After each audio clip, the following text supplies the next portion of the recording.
Assalamualaikum pemirsa, kita ketemu lagi di Apa Kabar Amerika. Saya Patsy Widakuswara. Dan saya Supriyono. Dan Patsy, saya sudah seneng ini. Kenapa? Karena menjelang puasa. Oh. Persiapan saya sudah mantap untuk tahun ini. Rohani dan jasmani. Kemarin kan tahun kemarin agak bolong-bolong. Sekarang ini insya Allah ya. Insya Allah. 1 bulan penuh. Meskipun ini puasanya jamnya panjang. Oh gitu ya, karena jam summer. 8:30 baru buka, tapi akan saya niati dengan tulus, ikhlas. Amin ya robbal alamin. Dan ini juga dialami oleh berbagai muslim di Amerika ya. Serikat.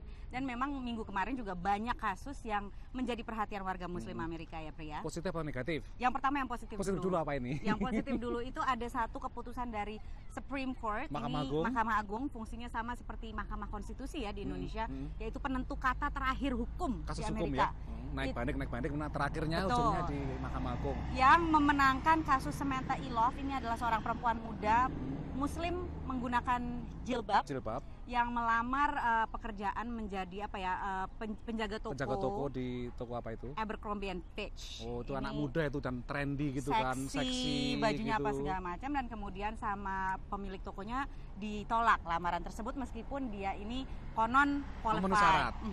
Dengan alasan karena dia memakai jilbab yang tidak sesuai dengan image perusahaan. Ya, dan memang perusahaan itu punya berbagai peraturan seperti misalnya tidak boleh pakai topi dan sebagainya. Tapi kemudian kasus ini panjang dan akhirnya dimenangkan.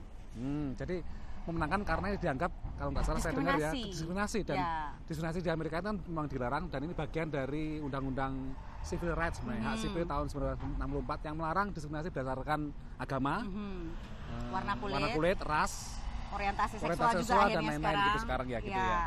Nah, jadi ini satu kasus yang cukup membahagiakan atau membesarkan hati para umat muslim di Amerika Serikat yang memang selama ini masih mengalami sentimen negatif atau Islamofobia. Iya, jadi terutama akhir-akhir ini ya, karena mungkin dengan kasus ISIS, kemudian juga sejumlah kasus lain di Timur Tengah ya, itu sentimen negatif warga Amerika terhadap Islam itu cukup tinggi, sekitar berkisar antara 45% ke atas. Ya, dan ini masih nyata ya. Seperti contohnya kasus yang sama minggu lalu juga adalah pada kasus seorang penumpang naik pesawat United. Saya sedih itu juga itu. Ya, karena ada pramugarinya yang memberikan minuman, tapi minuman itu minuman kaleng dibuka. Waktu saya minta yang belum dibuka, dikatakan kami tidak boleh memberikannya kepada penumpang karena takut dijadikan senjata. Sementara ke penumpang yang di sampingnya itu memberikan bir tapi belum dibuka. Kemudian dia protes. Ya, betul. Akhirnya panjang dan kemudian akhirnya si pramugari apa sih namanya, flight attendant ini dipecat.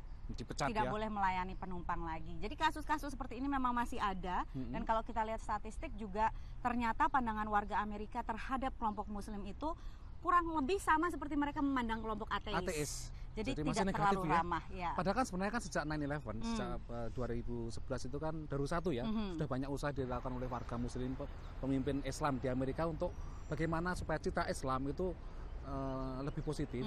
Jadi dengan menampilkan berbagai wajah Islam yang tidak sangar, yang ramah gitu ya. Tapi ternyata juga susah ya mengubah persepsi orang itu ya. Barangkali proses, dan ini juga yang dilakukan oleh komunitas Islam di Amerika komunitas Muslim yang sekarang ini tujuannya adalah keluar dari masjid, keluar dari komunitas, membantu masyarakat. Membantu masyarakat. Kalau mau menyumbang yatim piatu juga bukan hanya yatim piatu Muslim, fakir miskin juga fakir miskin semua agama dan sebagainya. Dan mudah-mudahan dengan proses ini bisa menjadi lebih baik. Ini berbagai upaya yang layak untuk didukung, dan kami akan terus memantaunya untuk Anda dari Amerika Serikat. Pemirsa, untuk sementara ini kami pamit dulu. Saya Patsy Widakuswara. Saya Supriyono. Sampai jumpa.